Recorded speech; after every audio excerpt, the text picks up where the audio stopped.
Ghotki GDW sugar mills पारा बोडई बरसातन जे मुतासरन जे इमदाद जो सिलसिलो 7 ॾींहं बि जारी आहे। हज़ारे मुतासरन में इमदादी सामान विरहायो वियो। GDW flood relief fund camp पारा चौथों रिलीफ कैंप ॻोठ अबरोलखंड, ॻोठ खादिम मेराणी ऐं ॻोठ जोहरो शेख में लगाई वई। रिलीफ कैंप में जनरल मैनेजर GDW कर्नल ख़ालिद सुहेल, असिस्टेंट कमिश्नर घोटकी राणा इम्तियाज मोहसिन, इलाइक़े जे मुअज़्ज़ज़ शख्सियत मीर हमज़ा खान संदरानी, ॻोठ अबरोलखंड, ॻोठ खादिम मेराणी ऐं ॻोठ जोहरो शेख जे समें बोर मुतासरन में इमदादी सामान विरहायो वियो।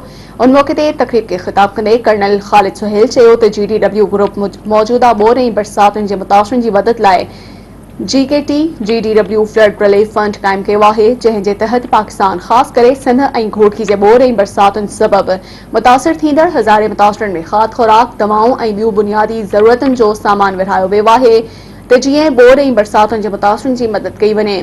हुन चयो त जहांगीर खान तरीन जी हिदायतुनि ते बोर ऐं बरसात मुतासरन जी हर मुमकिन मदद करे रहिया आहियूं। उन मौके ते ॻाल्हाईंदे असिस्टेंट कमिश्नर घोटकी राणा मोहसिन इम्तियाज़ चयो त GKT GDW flood relief fund camp पारां बोर मुतासरन में इमदादी सामान विरहाइण ख़ुशाइंद अमल आहे। हुन चयो त ज़िले ऐं तालुके इंतिज़ामिया बोर मुतासरन जी हर मुमकिन मदद करे रही आहे।